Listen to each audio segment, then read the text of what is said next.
Bem-vindos a mais um podcast criminal. Eu, Camila Pavan. Thaisa Monari. Hoje, antes de soltar o tema para vocês, que vocês já vão ver na descrição do vídeo, mas antes de falar sobre o tema, eu vou contar o que aconteceu na nossa última gravação. A gente estava aqui para falar sobre esse tema quando, de repente, flagrante. Nossa, verdade. A gente teve que parar a gravação e corre pro flagrante.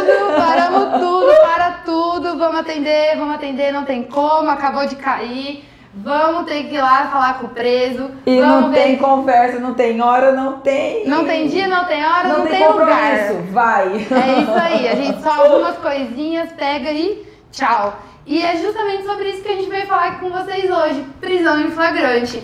Todo advogado criminalista já passou ou vai passar por uma situação dessa de atender um flagrante. Inclusive, né? Tem muita curiosidade, né, Camila? De saber como se portar, como cobrar o cliente, o que fazer quando o seu celular toca e fala: doutora, meu filho foi preso, acabou de preso 3 horas da manhã.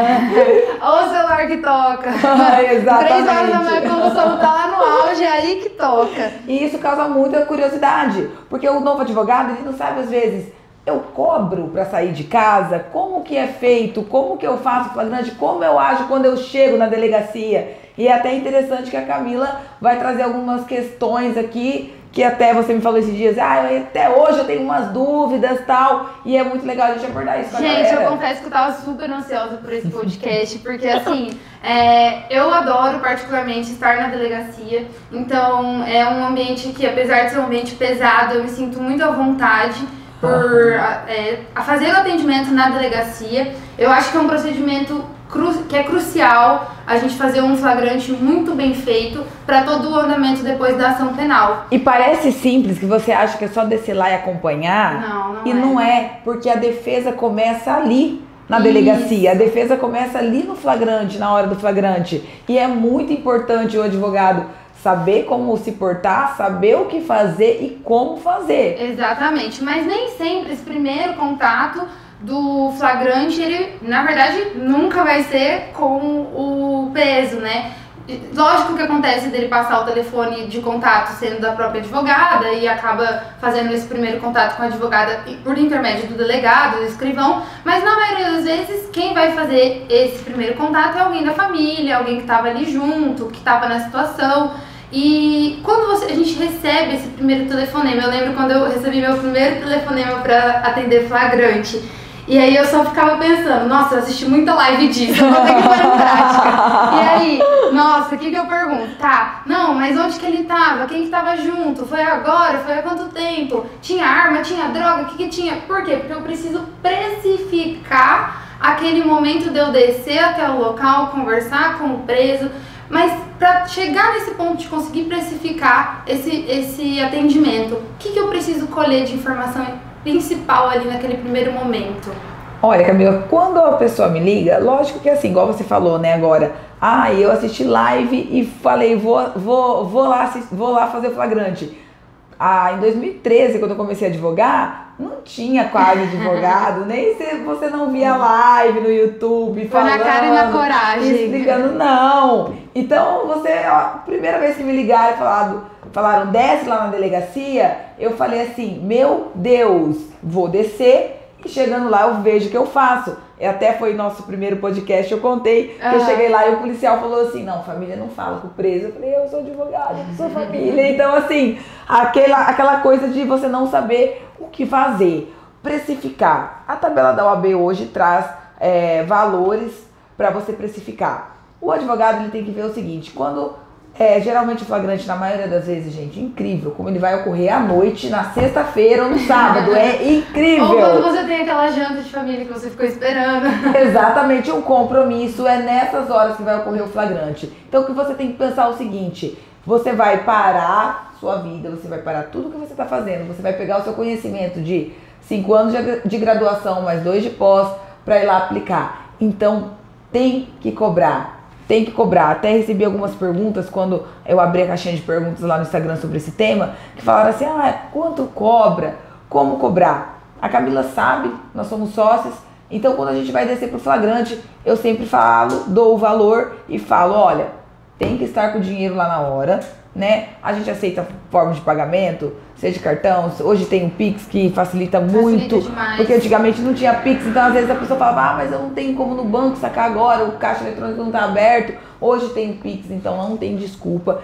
Então, para sair de casa, eu cobro que esteja, que já faça o Pix ou que esteja com dinheiro lá na hora. Eu acho que é até legal, assim, uma política que a gente adota aqui no escritório, que a gente tem, lógico que a gente segue a tabela da OAB e a partir disso a gente tem um valor base pra gente descer lá e ver o que tá acontecendo, né? Exatamente. Então, por exemplo, apesar desse, igual eu falei, nesse primeiro momento eu queria saber o que tinha acontecido pra conseguir precificar, mas nem sempre vai ser dessa forma, porque a gente somente chegando lá e vendo o que está acontecendo, vendo o que tem no boletim de ocorrência, é que a gente vai conseguir depois precificar talvez uma audiência de custódia. Então, assim, às vezes esse valor inicial para a gente descer lá no flagrante pode ser um valor que respeite a tabela da OAB e também atenda as nosso conhecimento técnico, mas que seja o suficiente para a gente entender o que está acontecendo. Exatamente. E tá lá ao lado do preso. Até porque, por exemplo, eu não vou sair de casa no meio da madrugada, por menos de, às vezes, 3, 4 mil para atender um flagrante. Então, assim, você tem que precificar tudo isso.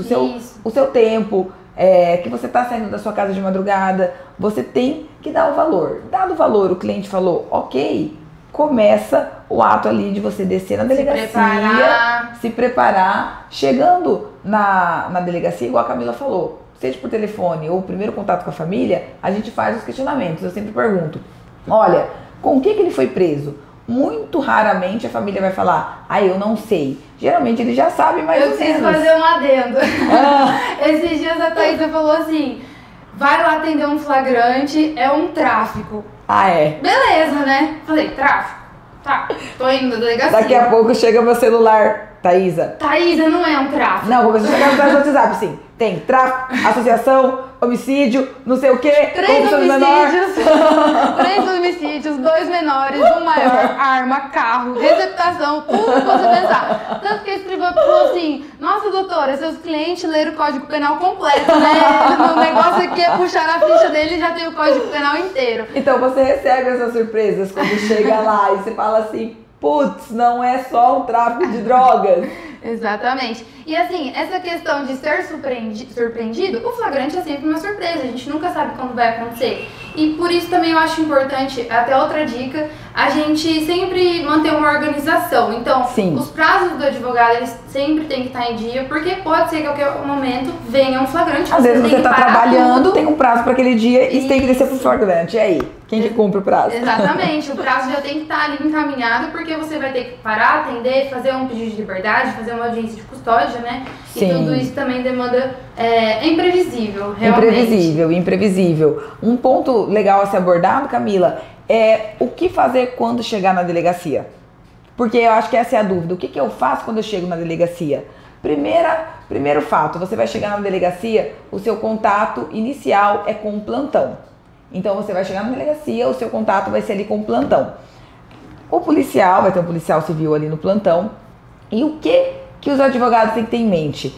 Muitos dos advogados chegam na delegacia e acham que eles vão de imediato falar com o cliente, porque todo advogado sabe que ele tem direito a conversar com o cliente antes do interrogatório.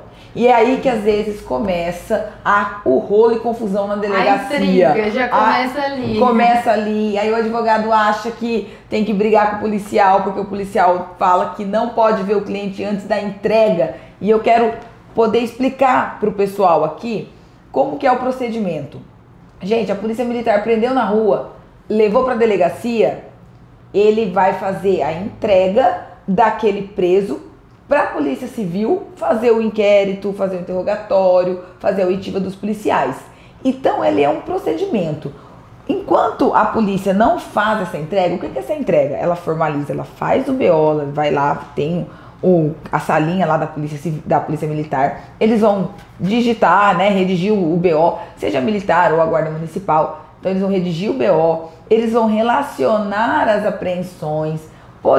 Nós falamos polícia militar, mas pode ser uma polícia especializada, como o DENARC, pode ser uma operação, principalmente. Exatamente. Né? Qualquer polícia que prendeu, antes de passar para o plantonista, para quem vai fazer o flagrante ali, o setor responsável da Polícia Civil, tem que ser feita essa entrega. Enquanto não for feita essa entrega, você não pode falar com o cliente. Lógico, você pode chegar às vezes numa delegacia de uma comarca menor, e o delegado ou o policial civil fala, vai ali falando com ele enquanto faz essa entrega, mas a regra é, você tem que esperar a entrega. No meu primeiro flagrante, eu fui lá atender, eu fiquei tempão esperando, e aí eu até mandei mensagem pra Thaís, eu falei, não querem deixar eu falar com o meu preso, e agora? Ela me ligou brava, não foi calminha assim, não querem deixar eu falar com o meu cliente. Vou ter que fazer requerimento, o delegado vai negar, e aí vai virar o maior caos. Falei, Camila, não precisa de nada disso, respira, fala que assim que fizer a entrega você quer falar com o seu cliente. Eu já tava com a caneta e a folha de sulfite ali, ao ilustríssimo delegado de plantão.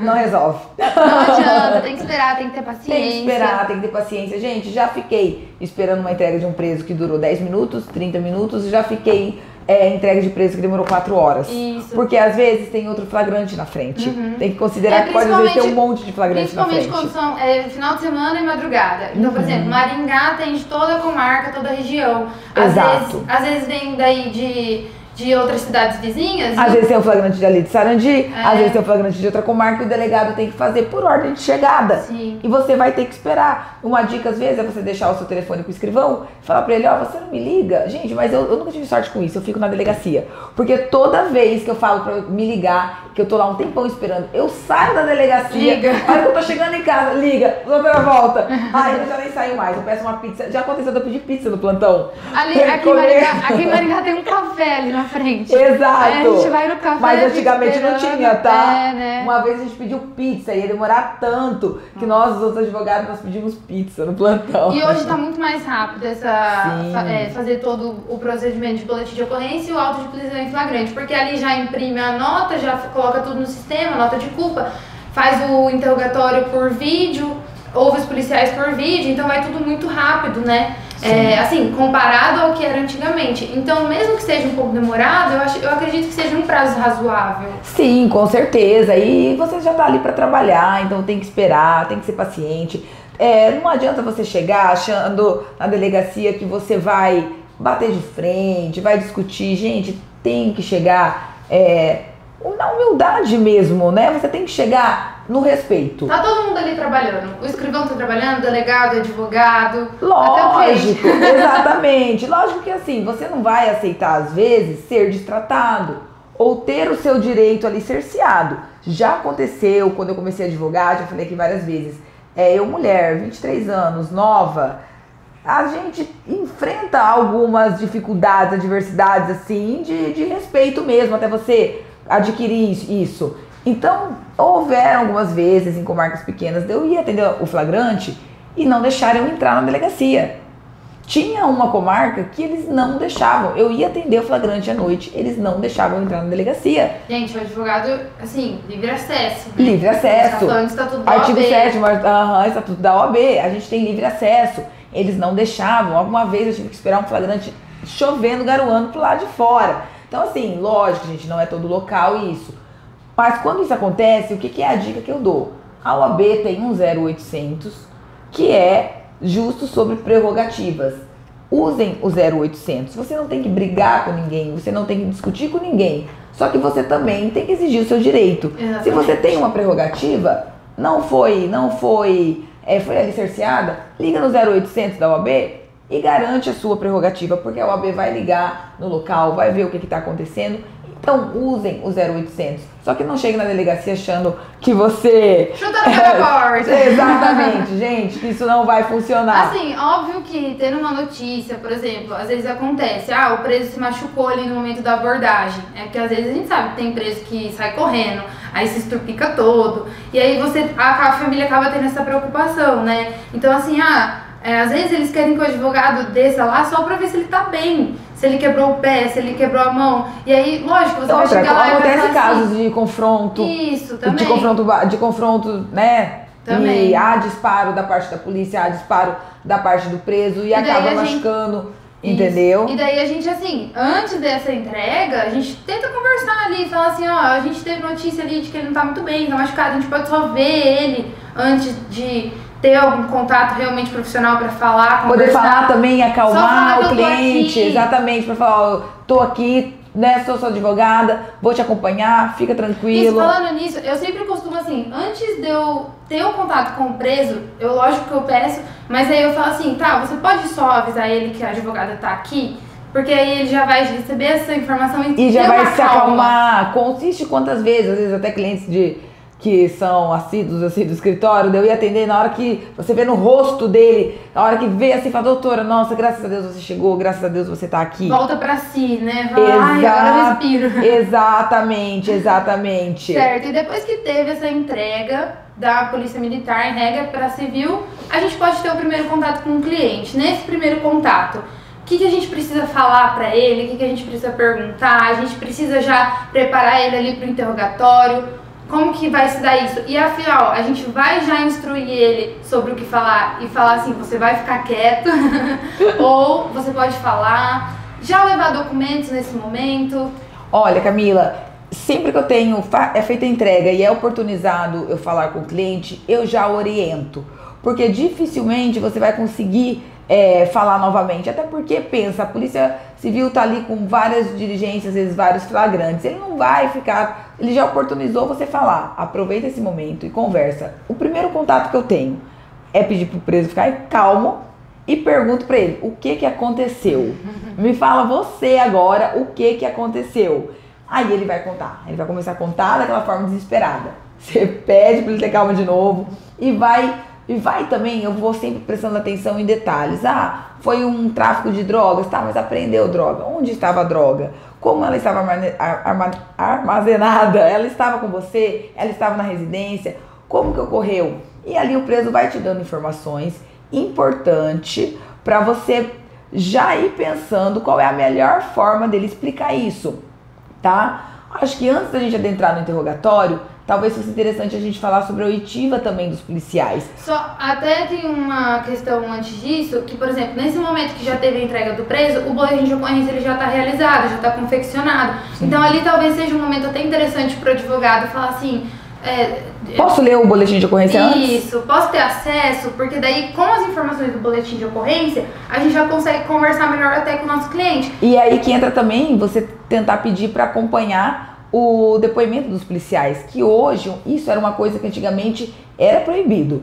Era mais distante, né? Não, na verdade era até proibido mesmo, não deixava ser ouvido. A OAB teve algumas alterações, trouxe algumas prerrogativas novas e dentro dessas prerrogativas, esse acompanhamento, ele pode ser feito, porque antigamente não tinha nada que falava o advogado pode acompanhar o inquérito. Hoje tem.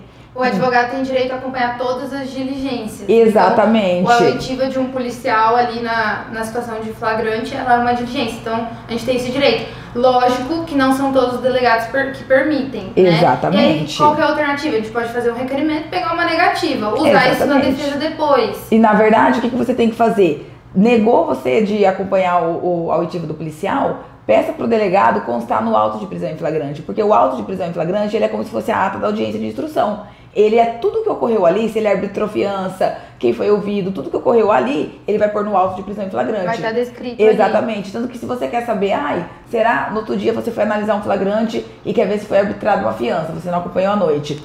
Vai no auto de prisão em flagrante, lá vai falar, a fiança tal, foi arbitrado tal. Então, doutor, não posso acompanhar, mas eu quero que o senhor conte no auto de prisão em flagrante. Eu não vou constar, doutor, então recebe o meu requerimento aqui, o senhor tem que se despachar. Dá uma negativa. Exatamente. Eu já tive casos do delegado falar pra mim uma vez, não, doutor, eu vou deixar você acompanhar. Ouvi os policiais e não me avisar. Uhum. Já aconteceu, então você tem que estar muito atento a isso. Aconteceu isso, pede pra ele constar, você não vai brigar com ele. Já aconteceu de eu fazer um requerimento, aí o delegado deu negativa. Daí depois eu falei, tá, né? Cheguei em casa, fui jogar o entendimento que ele colocou na negativa. Gente, nada a ver. Nada a ver com o negócio. Só que a gente ali vai fazer o quê? Não vai causar intriga. Você não vai estudar, não vai... outra, não tem onde computador pra você puxar. Os policiais vão falar realmente o que ele conta no boletim de ocorrência. Lê o BO, aí eu evito também. Não vai poder acompanhar, doutor, beleza, me dá o boletim de ocorrência. Pronto, é o que tá no boletim de ocorrência. Por outro lado também já teve ocasião que o delegado permitiu até que ao final fizesse alguns questionamentos. contando que os policiais não se incomodassem em responder. E eles responderam numa boa. Então, assim... São casos e casos. Casos e casos.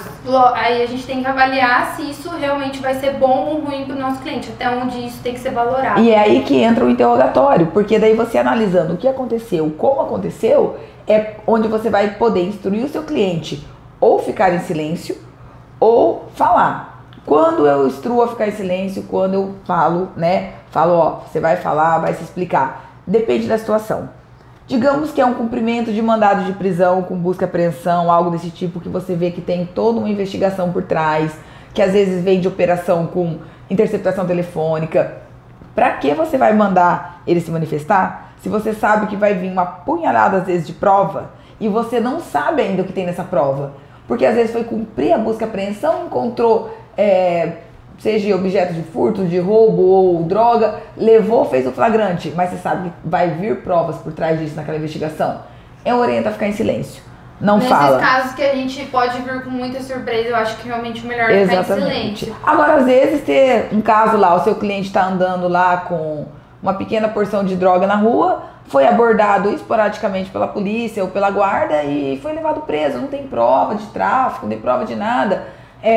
Ele é usuário, pra que ele vai ficar em silêncio se ele pode falar pro delegado, olha, doutor, eu sou usuário, a droga era pro meu consumo. Muitas vezes a tese de defesa ela vem se construindo desde o interrogatório, então assim, realmente... Até foi aquela situação, só pra gente poder exemplificar, que nós tivemos uma situação que foi apreendida até várias buchas de cocaína, o nosso cliente era reincidente, já tinha sido condenado, lembra, no tráfico de drogas? Nossa, aquele dia foi feliz. Exatamente. Chegou no momento do flagrante... a gente até a princípio falou, não, é reincidente, tráfico. A família já estava conformada. Vamos orientar a ficar em silêncio. Aí ele falou, doutora, mas a droga era pro meu consumo. Só que eram várias buchas que, na prática, a gente sabe que o juiz ou o promotor pode considerar tráfico. E nós falamos, é pro seu uso? É pro uso. Pra que ele ia ficar em silêncio? E nessa situação ainda, a abordagem inicial foi numa outra pessoa que estava junto com ele por conta de uma receptação. Então, assim, a abordagem inicial nem foi de tráfico. Não foi de tráfico. Então, havia muitos indícios de que aquilo ali realmente era algo ocasional. Exatamente. Né? A gente orientou nessa oportunidade que ele falasse, que era pro uso dele, que ele falasse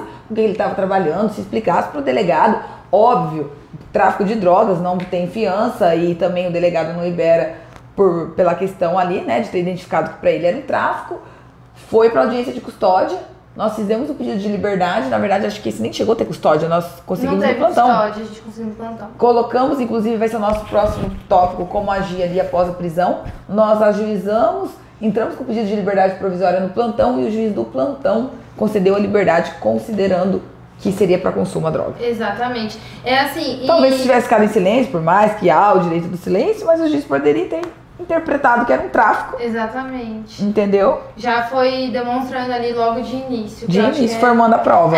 Assim, o que a gente precisa, acho que passar aqui é que não tem uma receita de bolo para atuação em flagrante, infelizmente. Por isso que eu falo até o seguinte, se você tiver em dúvida, a não ser que for algo muito óbvio, nossa, seu cliente caiu com 5 gramas de maconha e... Óbvio que você vai falar que ele tá usando.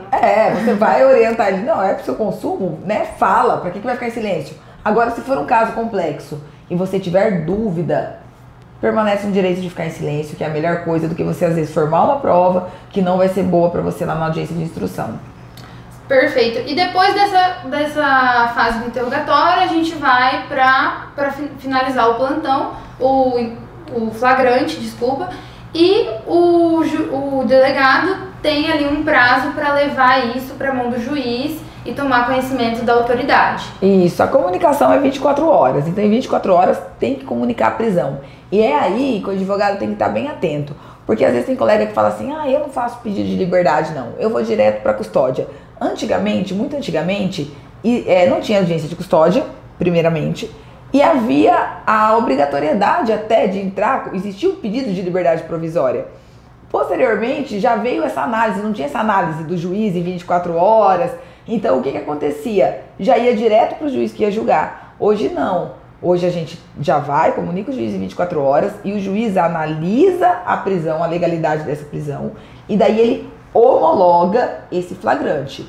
Então, até haver essa homologação, você pode entrar. Se for uma prisão ilegal, uma violação de domicílio, alguma coisa nesse sentido, a gente coloca um relaxamento. Exatamente, relaxamento de prisão em flagrante. Isso. Se a prisão foi legal, cumpriu todos os requisitos, você entra com o pedido de liberdade provisória, não é revogação de prisão. Porque a gente ainda não teve uma prisão decretada, a gente teve uma prisão em flagrante homologada, Exatamente. mas não teve uma decretação de uma preventiva. Então Mas é aí que entra outro ponto também. Nessa homologação, o juiz pode também decretar a prisão preventiva. Então, ele pode fazer as duas coisas na mesma decisão. Exato. Por isso tem que ficar bem atento, na verdade, à decisão judicial. A decisão, na verdade, o que a gente faz aqui? A gente entra com o pedido antes da homologação. Então, bateu o flagrante no outro dia de manhã, 7 da manhã, a gente está protocolando a liberdade provisória. Porque pode ser que na hora que o juiz homologa, ele já conceda a liberdade. E assim, aqui a gente é em duas, basicamente, né? Em relação a um atendimento de flagrante, eu digo. Sim. É como se fosse o que uma pessoa vai fazer, a gente faz em duas. Exato. Então a gente consegue dar esse realmente... Porque se eu ficar até de madrugada tentando flagrante, eu vou dormir e a Camila vai fazer a liberdade. E assim, às vezes... e às vezes... Enquanto você tá lá atendendo, eu tô ali comunicando com a família, colhendo documentos. Ah, mas ele trabalha? Ele não trabalha? Ele tem Pode ser documento uma de mulher residência fixa? Ela tem filhos? Exatamente, que tem Nossa, filhos. o dia, gente, a gente teve um flagrante aqui, foi surreal. 2 mulheres, acho que 20 quilos. Nossa, e ela tinha, assim, muitos filhos pequenos. E teve essa também, eu tô falando da anterior ainda. Que Qual delas? Que eu fiquei assim até a noite falando assim, gente, eu falo que deu muita... É aquele momento que você vê que você tá ali por uma pessoa. Na hora que sai expedição de avaliado de soltura, meu Deus do céu, nem eu te amo é mais feliz, né? A filha dela, assim, à tarde eles entraram em contato pra fazer o atendimento do flagrante, mas acabou que a filha dela não conseguiu ali pegar o dinheiro e tudo mais, então ela falou assim, doutora, se você me esperar até 6h30 da tarde, eu dou um jeito. Ah, lembrei. Daí eu falei, não, eu fico. Nossa, dá até assim. Aí ela pegou, chegou aqui, faltando, acho que foi R$4 pra dar o valor total. Lembrei. E aí você vê que a pessoa entrou naquele desespero ali pra conseguir a contratação. E a gente já não conseguiu acompanhar um flagrante, né? Sim. Em delegacia, mas vinha ali uma custódia. Eu já deixei o pedido pronto. Falei, me passa todos os... O dela foi custódia ou foi plantão? Foi plantão, né, eu acho. E foi por 2 motivos. Foi prisão ilegal por falta de fundamentação, foi em habeas corpus. Não, o dela foi no habeas. Foi habeas corpus. Ela foi prisão por falta de fundamentação, que o juiz civil estava de plantão, então ele deu uma decisão sem fundamentação nenhuma e a gente pediu a ilegalidade da prisão por falta de fundamentação na decisão e também fundamentou a necessidade de domiciliar em razão de ser mãe, né? Sim, por conta das crianças. Só que nesse caso ainda já até tá um pouquinho à frente, porque daí já tivemos casos, por exemplo, da homologação. Porque o que o advogado tem que entender? Existe um curto momento, vamos dizer assim, entre... Deu na liminar. Sim. O dela foi na liminar. Na liminar. Exatamente. Só que ainda a gente usa o habeas corpus como último recurso. Isso. No escritório. O que eu quero que o pessoal entenda é o seguinte. Prendeu, o delegado deixou preso, finalizou o flagrante. 24 horas comunica pro plantão. Nesse interim de tempo entre o término do flagrante até o juiz homologar, a gente entra com pedido de liberdade provisória. Por exemplo, se for uma mãe com filhos, que nem no caso dela, a gente apresenta a certidão de nascimento e já pede uma prisão domiciliar, algo desse tipo. O juiz pegou para analisar a legalidade dessa prisão, ele vai ter 2 opções. Uma é homologar o flagrante, se ele é obrigado a fazer, né? Homologar ou relaxar o flagrante se for uma prisão ilegal. Se ele entender que deve conceder a liberdade provisória, ele concede. Se ele entender que deve decretar a prisão, ele já pode decretar a prisão. Ou o que ele faz? Ele pode só homologar, ele olha e fala, não, esse flagrante é legal. Ele só homologa e deixa para o juiz da audiência de custódia decidir sobre a prisão. Se revoga ou se concede liberdade. Exatamente. E aí que entra, você fez o pedido de liberdade provisória nesse meio tempo, o juiz só homologou a prisão, não analisou o seu pedido, você já está com o pedido colocado para a audiência de custódia. Aí é liberdade provisória. Só que se nessa decisão ele decretou a prisão preventiva, você vai ter que fazer pedido de revogação de prisão. Enfim, o que a gente quer dizer aqui? Não perca tempo. Enquanto uma tá atendendo, a outra tá fazendo pedido, tá colhendo documento, porque assim, isso muda o jogo. Isso muda o jogo. Mas por isso que é muito bom o advogado, Camila, fala assim, saber qual pedido fazer. Sim. Porque eu já vi advogado pedindo relaxamento de prisão em prisão totalmente legal. Eu já vi advogado pedindo liberdade provisória depois de ter decisão de decretação de preventiva, revogação de prisão. E às vezes ele fica perdido e coloca um habeas corpus no meio do nada e vai demorar pra, às vezes, analisar uma liminar, às vezes demora um dia, dois. E às vezes da supressão de instância até, exatamente, tem tribunal que entende supressão, muito embora habeas corpus você pode colocar, mas eu já tive habeas corpus negado por supressão de instância. Sim, exatamente. Assim, basicamente a diferença do relaxamento para liberdade provisória, o relaxamento a gente está falando de uma prisão ilegal. A liberdade provisória ainda não teve uma preventiva decretada, então a gente vai demonstrar na nossa petição que não tem os requisitos para decretação, então que ele já pode conceder ali uma liberdade provisória. Dependendo do crime, a gente já pede com monitoração eletrônica para passar uma segurança para o juiz, né, para proteger o processo. E depois disso, a revogação de prisão também é um pedido possível. Mas vamos falar agora um pouco sobre a audiência de custódia. Vamos falar bem pouco? Sabe por quê? Porque a gente vai ter um podcast exclusivo de audiência de custódia. Essa audiência de custódia merece. A audiência de custódia merece. A gente até trazer bastante... até um histórico dela mesmo, porque começou, como começou, e até tem uma novidade para contar aí sobre a audiência de custódia, que eu vou deixar esse segredo, eu vou deixar para contar só nesse podcast. E então vamos ser bem breve. Camila, audiência de custódia. Já entenderam, acho que todo mundo entendeu aí o procedimento. Finalizou todo esse procedimento, o juiz homologou o flagrante, digamos que ele deixou lá para o juiz da custódia decidir da prisão, ou ele tenha decretado a prisão preventiva. Vai o advogado acompanhar o flagranteado, né? O flagranteado. É muito importante, gente, vocês deixar bem claro para o cliente que é importante acompanhar a audiência de custódia. Hoje mesmo, aquela cliente que ligou à tarde, ela falou assim, doutora, mas amanhã o meu marido vai para audiência de custódia. Eu preciso contratar advogado antes? Ele sai na custódia. Ou eu espero na custódia, ou às vezes eles recebem orientações de pessoas falando assim, não, ele vai sair da custódia, não precisa de advogado. E é aí que a pessoa se engana, porque o advogado na audiência de custódia, ele vai contra-argumentar tudo aquilo que o Ministério Público trazer, como por exemplo, o caso das meninas dos 20 quilos de maconha, que elas caíram fazendo carregamento, ambas tinham filhos menores, e na hora da audiência de custódia, gente, foi muito emocionante essa audiência de custódia, porque eu fiz lá na delegacia e elas seguravam na minha mão assim, e as duas iam fazendo a audiência segurando na mão das meninas, e elas desesperadas porque tinham filhos recém-nascidos. Infelizmente são mulheres que acabam sendo vítimas do tráfico também. E porque, né, os grandes traficantes acabam nisso eu já tinha atravessado, tanto que a Thaisa falou assim, põe um pedido para as duas. Eu falei, não dá. Vai ser um para cada, porque ter que ser muito personalizado aqui. As duas tinham filhos de idade diferente, um outro filho estava fazendo aniversário no dia da audiência. Nossa, E daí, no caso, nós fomos e o Ministério Público, não, então toda mulher vai sair só porque tem filho e tal, e fez aquela argumentação regaçando. Chegou na minha hora, lógico, eu, excelência, respeito o posicionamento do Ministério Público, mas não deve prosperar. Elas possuem filhos, são vítimas do tráfico, e comecei a pontuar, trazer os pontos que a Camila já tinha, inclusive, abordado no pedido, porque independente de eu fazer o pedido oral, a gente coloca o pedido escrito antes também. E fizemos. Naquela hora o juiz olhou e falou, doutor, eu entendo seu posicionamento, mas eu vou conceder a prisão domiciliar para elas, são mulheres. Nossa, aquele momento assim que é exaltante, arrepia, exatamente, a gente gosta demais disso. Toda liberdade concedida é como se fosse a primeira, né? Não tem gente, como. É a melhor coisa. Espeça-se alvará de soltura, eu acho que é a frase mais bonita que eu poderia ouvir. Nem eu te amo, supera. Não, supera.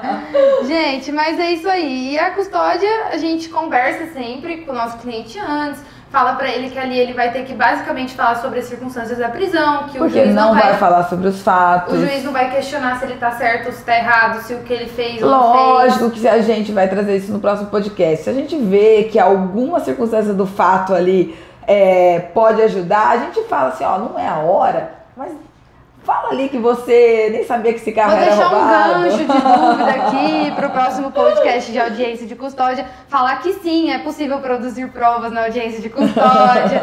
Mas então tá. Gente, espero que vocês tenham gostado do nosso podcast criminal sobre prisão em flagrante.